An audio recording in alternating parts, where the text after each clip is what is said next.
Hi, this is John Linneball of John Linneball Tutoring, and this is AP US History Video 8, Geography and Regional Development in British North America, the Middle Colonies. And if you like this, I realize you haven't watched it yet, but if you do like this, please click the little like button, share, and subscribe. Thanks a lot. The Middle Colonies. The most religiously, ethnically, and socially diverse American British colonies were the Middle Colonies, which mostly made their money exporting cereal grains to Europe. So here we can see they were Pennsylvania, New Jersey, Delaware, and New York. And you might notice I have a Spanish language map here that I got from the royalty-free graphics. I just thought it was kind of cool. So here we have Buffalo, Rochester, Nueva York. Here's Nueva York, Pennsylvania, Pittsburgh, Philadelphia, Nueva Jersey, and Delaware. So enjoy. Pennsylvania. Pennsylvania was founded as a huge land grant from King Charles II to William Penn as repayment for a debt the king owed William Penn's father. It was 25,000 square miles, which is pretty huge. It's about 500 by 500, and was established as a refuge for Quakers. William Penn was a Quaker who, despite his theological differences with the Church of England, was friends with King Charles. However, King Charles II did officially name Pennsylvania after Penn's father, not after Penn himself, which William Penn found embarrassing. Well, he actually owed the money to his father, so that kind of makes sense. And, it's a little less egotistical to have it named after someone in your family rather than you yourself, whether that's something that you've established, like donating a library to a university, etc. It's also why we don't have living people on money in the United States or on stamps, because it's a little, egotistical. It's kind of not very classy. But I digress. King Charles was probably very happy to see the Quakers leave England for Pennsylvania for the same reason that he wanted the Puritans to leave England, was because they wanted people to be members of the Church of England exclusively. And you can see from this map the province of Pennsylvania, 1681 to 1776. Pennsylvania had different claims where they wanted parts of Virginia. Virginia wanted parts of Pennsylvania. Pennsylvania wanted parts of western New York until 1774, including, it looks like, here's Grand Island, Buffalo, etc. Anyway, so we can see borders shifted a lot during that period. But Pennsylvania was a gigantic land grant from King Charles II to William Penn. Quakerism, also known as the Holy Experiment, Quakerism guided the founding beliefs of Pennsylvania, which is often called the Quaker State. You might have heard of Quaker State motor oil. Quakerism developed in the religious unrest of the 17th century, that is 1600s England. In case you don't know, the first century would have been the years 0 through 99, so 17th century would be one ahead of 1600 because obviously the 17th century would be 1600 to 1699. Anyway, so that was the religious unrest of 1600s England. Its approach to religion, as well as the rest of life, was not based on hierarchies. It was based on just everybody being equal. So the Quakers addressed each other as friend rather than by honorific titles, reverend, doctor, your lordship, whatever, lord, lady. So the official name of the Quakers is the Religious Society of Friends. The Quakers shook hands instead of bowing or taking hats off to each other. Quaker religious services were meetings where anyone could speak if moved to do so, rather than having a preacher preach to you. Penn encouraged Quakerism in Pennsylvania as an experiment in egalitarianism, which is the practice of equalism, or the support of equality, and Quaker-like friendly dealings with Native Americans. Philadelphia surpassed NYC as a commercial center during that period, so surpassed New York City. Deference and egalitarianism, we just covered that, but we can go into more detail here. Deference is the display of respect and submission towards those of a superior class, and that was common in Europe and American colonies in the 17th and 18th centuries. The idea, perhaps you're a commoner, you're not a member of the nobility, you're dealing with a member of the nobility, you'd say, oh, your lordship, oh, my lady, da-da-da-da-da, or somebody who's just generally considered socially better than you, you would submit to that person and say, oh, okay, and treat them with due deference. Deference, you might also say, if you recognize somebody has more expertise on that, you'll hear that a lot today, that Well, if you're dealing with an electrical engineer, you might say, oh, okay, well, I know a little bit about electronics, but seeing that you have a PhD in electrical engineering and you designed this, I will defer to your expertise. So Quaker/Pennsylvania practice was egalitarianism. Everyone was treated as an equal, and this would shape social norms in the early United States. Generally, to this day, we prefer egalitarianism over just giving somebody deference because they were born into a certain social class or something, I believe. New Jersey and Delaware. New Jersey and Delaware were both established by the Dutch. After the Dutch New Netherlands was ceded to the British in 1664, the Duke of York gave the land adjacent to New York between the Hudson and Delaware rivers to his friends Sir George Carteret and Lord Berkeley of Stratton, establishing the colony of New Jersey, which we can see here. Here's New Jersey, here's Pennsylvania. Okay. New Jersey and Delaware continued.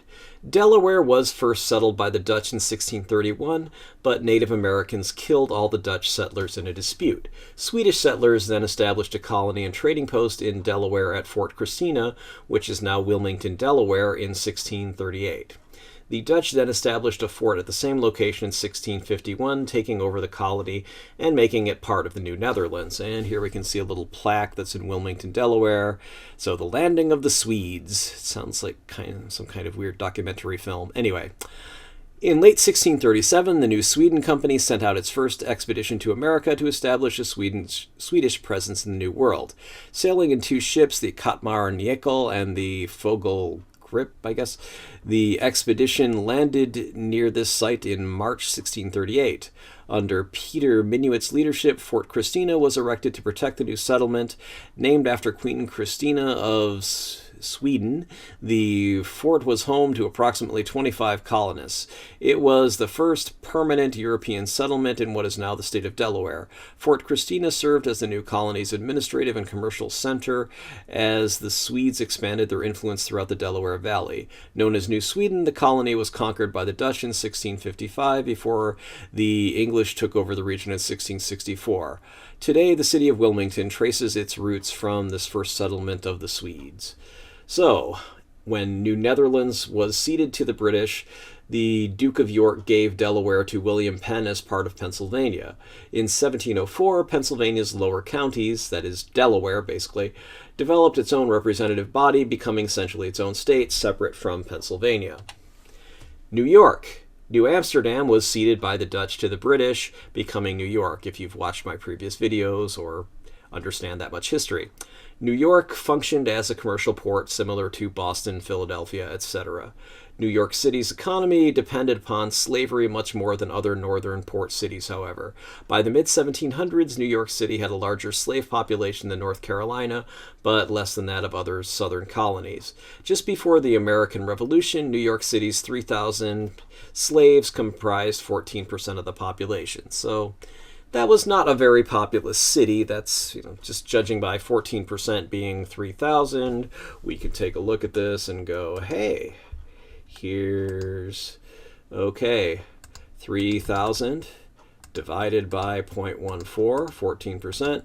So New York City had a population of 21,429, we'll say, since you can't have a partial person. So, New York City, right before the American Revolution, had a smaller population than the suburb of Buffalo where I grew up, by quite a bit. Obviously, where I grew up, the suburb didn't exist at that point, but where I grew up in the 1970s, 1980s had more people than New York City in the 1600s. I find that amusing. The Negro Plot of 1741. Racial tensions between whites and black slaves came to the forefront in 1741. The reason was a number of unexplained fires caused local officials to believe slaves were setting the fires as part of a conspiracy. Over 150 black slaves were arrested, as well as 20 whites. At least 20 people were executed, more than those killed as a result of the Salem witch trials. That is, those who were executed after being found guilty of witchcraft. Historians have debated the extent of the plot, or even if any plot actually existed and it wasn't just a series of unfortunate or unrelated occurrences. Slavery in the North. If you do write an essay on the AP exam or any other test, homework assignment, etc. for your AP U.S. history course that addresses slavery in the American colonies, please do not disregard the existence of slavery in the northern colonies.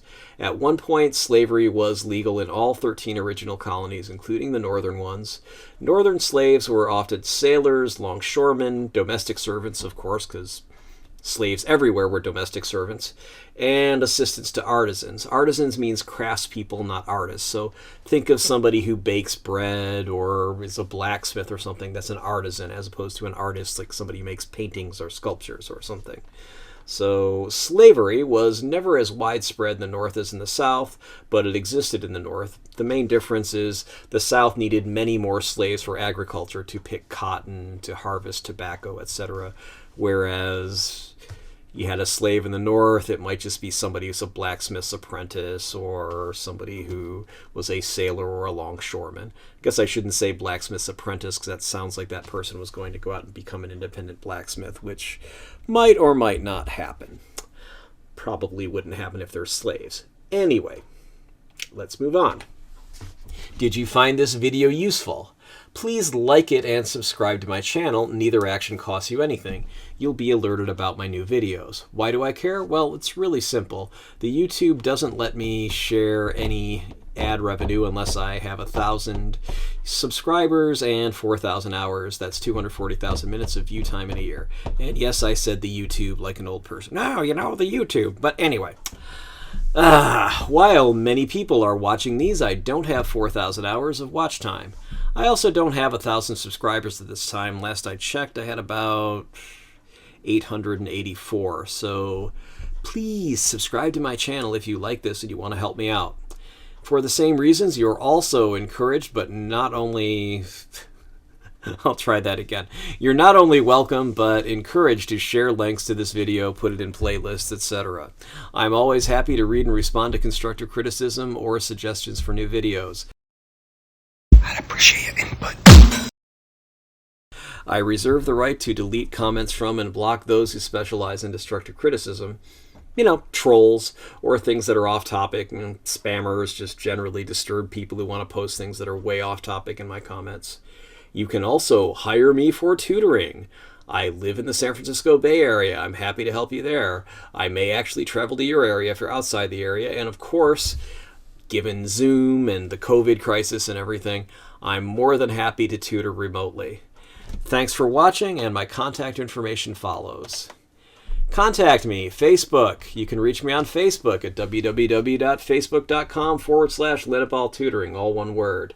Instagram, you can reach me on Instagram or see what I post on Instagram at instagram.com/john.lititball.tutoring.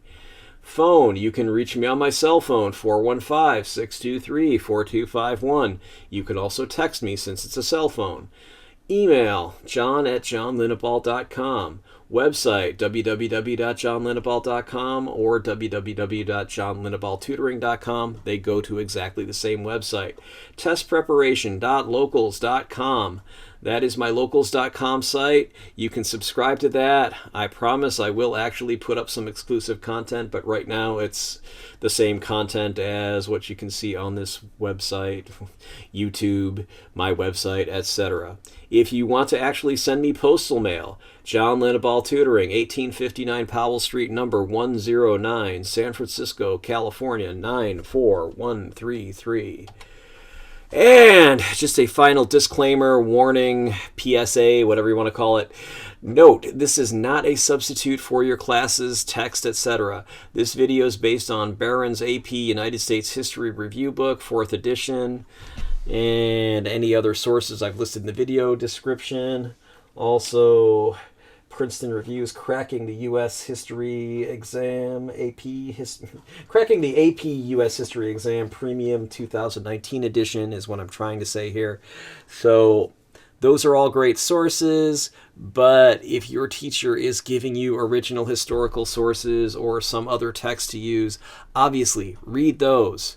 I can't be responsible for what your teacher thinks is important and asks you about in or on his or her own tests, homework, etc. Please read your class text and pay attention to what your teacher says in class. All right, have a good evening or day or whatever it is when you're watching this. Thanks. Bye-bye.